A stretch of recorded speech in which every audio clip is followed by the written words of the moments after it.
Welcome back. Welcome back to episode 4 of This Too Is Healing. So with me today, I have Emma and Adam, and we've been having lots of interesting chats about the menopause and about relationships. So in this episode, I would like to talk about habits, because I talk a lot about them online, because I find the habits that we do that we set us up for the day. So like morning habits. So I talk about my morning habits quite a lot because I know that doing those things set me up for the day. They kind of set my mind in the right place. They set my body in the right place, and then I'm ready to go.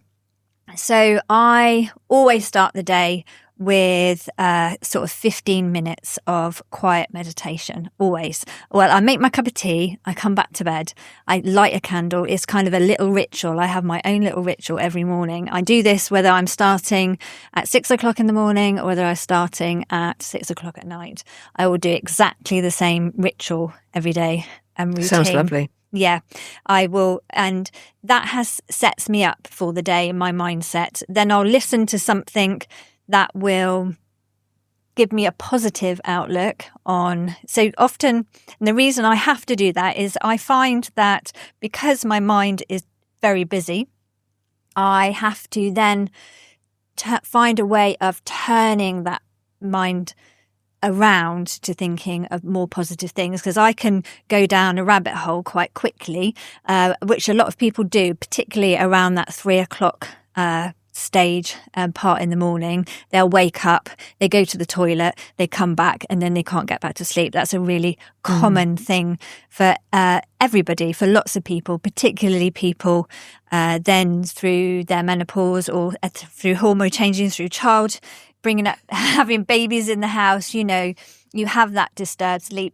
You'll be really surprised actually on how many people are awake at 3-4 o'clock in the morning. I'm driving around in the ambulance, and you would expect it is quiet, and the roads, I like driving around at that time of night, but you will be surprised on how many lights are on in the houses and how many people are up and about, how many cars are on the road, and how many people are out walking their dogs at that time and out on their bicycles. Dog's probably going, put me back to bed. Yeah, that's right. I know I like walks, but this is ridiculous. I know. You'll be amazed how many people are out and about at that time of the day. And I think a lot of people find it difficult to then switch that brain off. I know I have particularly. So I little technique at 3 o'clock in the morning is I put my headphones in and I listen to an audiobook. But I listen to an audiobook that I've listened to many, many times. So my brain isn't thinking, it isn't alert to the point of, oh, what's going to happen next? Or what's going to happen next? It's ritualistic. It's say that again? Ritualistic. Yes. Your brain knows what's coming next. Yes. So it I know the voice. Itself. I know what's going to happen. There's no surprises. So I don't have to stay alert for anything, but it's the voice is soothing me to sleep. It's almost like, I suppose, as a child, having somebody read you a book before bed, which is a really important thing to do for your kids. Mm-hmm. And I think it's that soothing and it does soothe my brain. And I find that was revolutionary when I worked out that I could just pop a headphone in and then put the same audiobook on every time. And then I will just drift back off to sleep, because I can then, if my brain starts going to things that I don't want to think about, then I go, no. I literally stop myself. I say to myself, no, Nettie, you're not thinking about that now. Listen to the voice. And I'll literally repeat every word that person is saying until I go to sleep. So that kind of helps me in the middle of the night.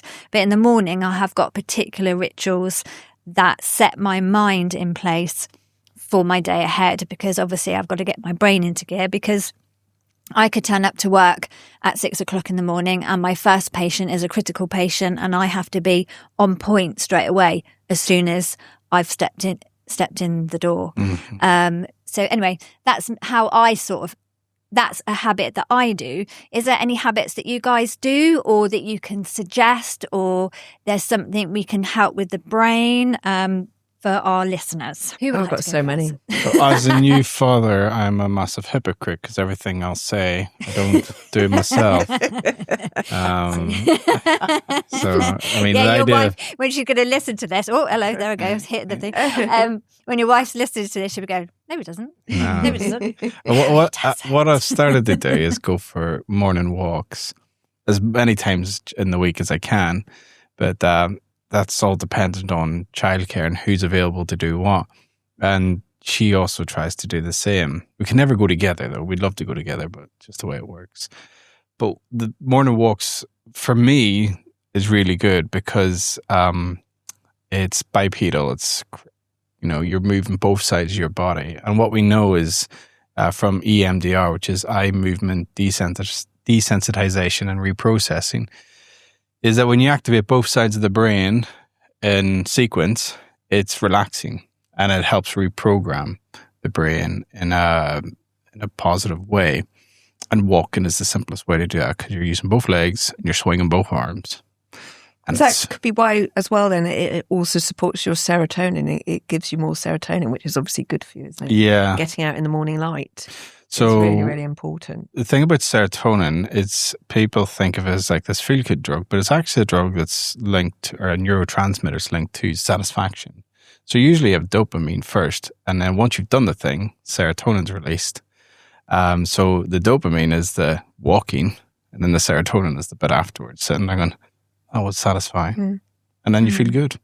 The other thing to do is weightlifting, because anything that is relatively heavy to your body will have a grounding impact or grounding feeling, because your body has to focus on it and nothing but it.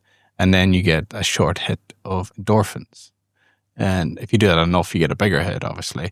The more endorphins you feel, which is like it's a natural painkiller, but it gives you like a natural, don't want to say the word high, but a feel-good factor. So that's another thing that I try to do as much as I can. That's also very good for your bones. Yeah. And they're saying now bone density, that women in menopause, perimenopausal, should be doing far more either weightlifting or strength training, on that resistance point, training. Let's move away from the stigma of around women weightlifting. Just lift them.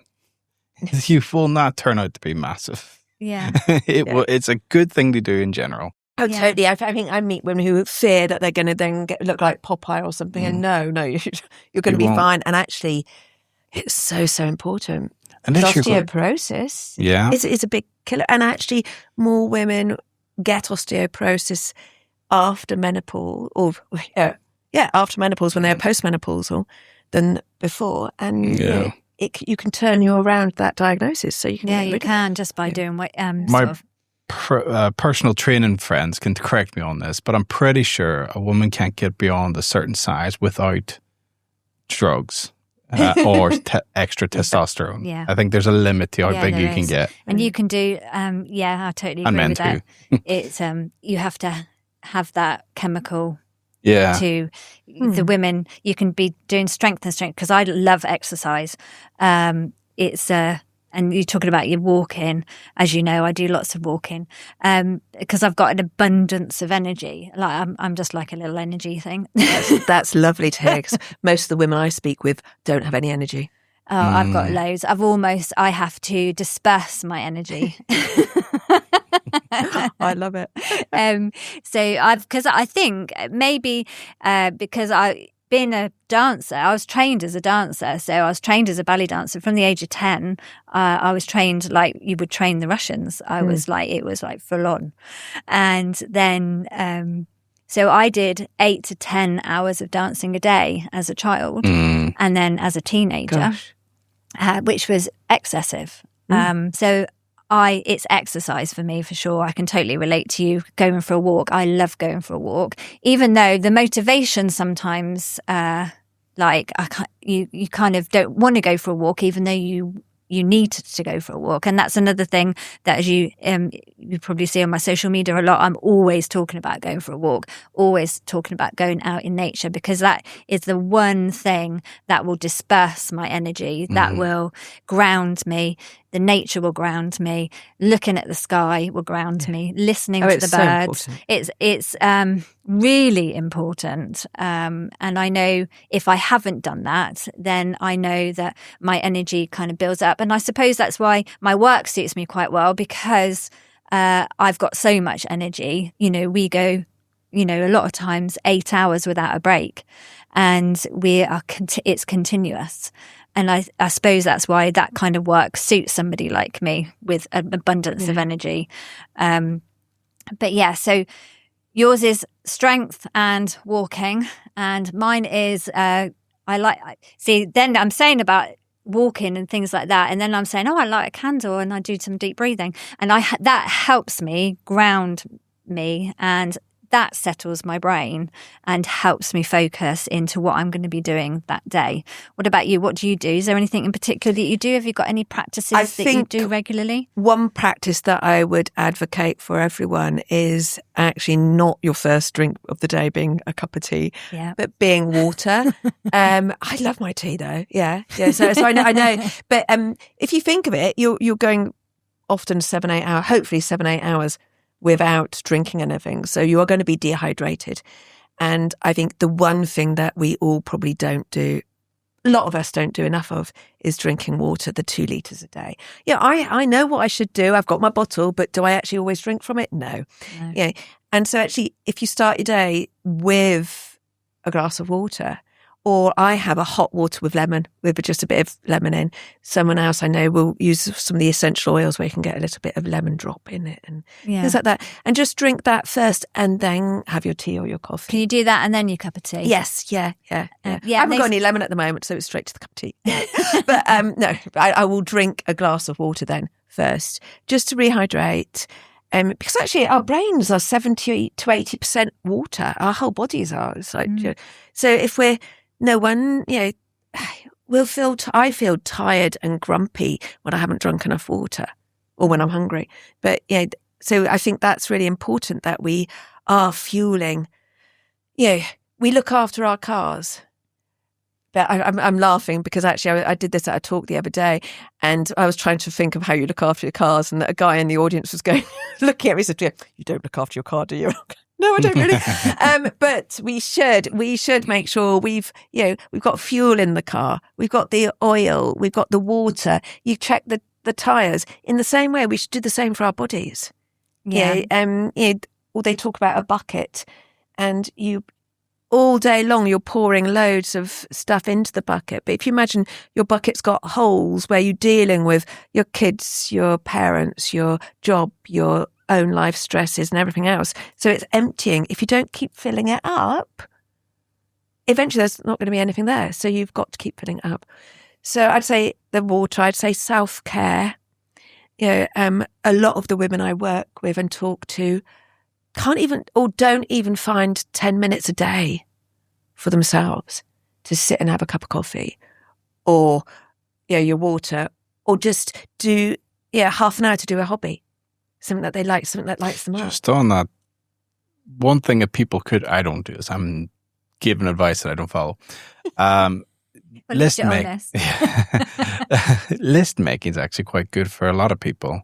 I love a good list. If you have to organize your thoughts, like you were saying, writing a list means it's held there, and then your brain can go off, ruminate, do something else, just focus on your tea, be mindful, and then you can come back to your list rather than, okay, got to do this, and then you're rehearsing the list over and over in your brain, whereas if you write it down. Again, I don't do it, but I know it helps other people. And it does in the middle of the night or before you go to bed, actually to write down all the things that you think that are, and then that will just settle the brain so that you can perhaps, well, I know that's going to be sorted with later. So I think that's important. Protein, I'm going to say protein with every single meal. But it's really difficult. Vegetarian? Well, you have to find protein in different ways because, again, as we get older, our bones need it, our bodies need it. It helps with supply you with the energy that is so lacking. And I think it's quite hard to get enough protein. So you may have protein, there are some good protein powders out there, but obviously research them. Yeah, but there's natural places too. Like if you're vegan, they get a lot from soy, they get a lot from beans, they get a lot from nuts. The difference is it's not the same percentages.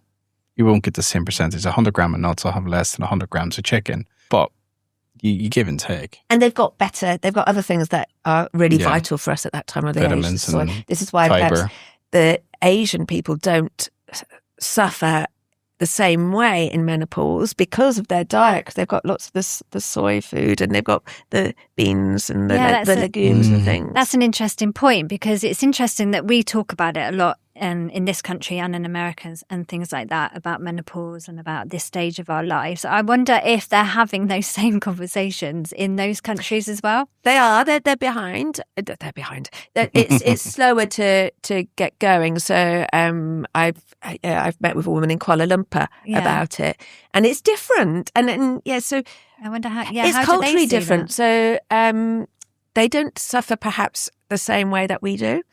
But they are still suffering. And it's starting to change in Asian countries, but it is slower. We've also got the divide between how perhaps, should I say, white people, how menopause affects white people to how it affects black people or Asian people. So the average for a white woman generally is about 51 in this country, whereas for black and Asian, it's slightly younger than that. Oh, really? And they suffer with different symptoms far more, especially like the hot sweats, far more than white people do, which is, I find that totally fascinating. Why is that perhaps? And will Asian people who live in this country, do they suffer in the same way as Asian people who live in Asia? But I know the Chinese see it. They call it the new spring, I think it is. Oh, did they? Yeah, nice. Which is really lovely. Yeah, it's a nice way of putting it. Yeah. It just highlights how much of it might be down to diet, how much it might be down to cultural experience over decades. Sort of overwhelmment of busyness, of the expectations maybe are different as well. Their pace of life might be different. In Asia, we know that some Asian cultures are very focused on economic output, and other ones not so much. And that's got to have some sort of impact on stress and well-being and things. Sure, we know that in Singapore, they're now looking at the mental well-being of their workforce, because they used to, I know this because of the PISA rankings in education, they used to push heavily on rote learning, so the ability to regurgitate facts quickly. And once those people started to enter the workforce, the resilience factors were there. The knowledge was there, but the ability to apply that knowledge in stressful situations, not so much. Now they're looking at how do we support long-term well-being in the workforce.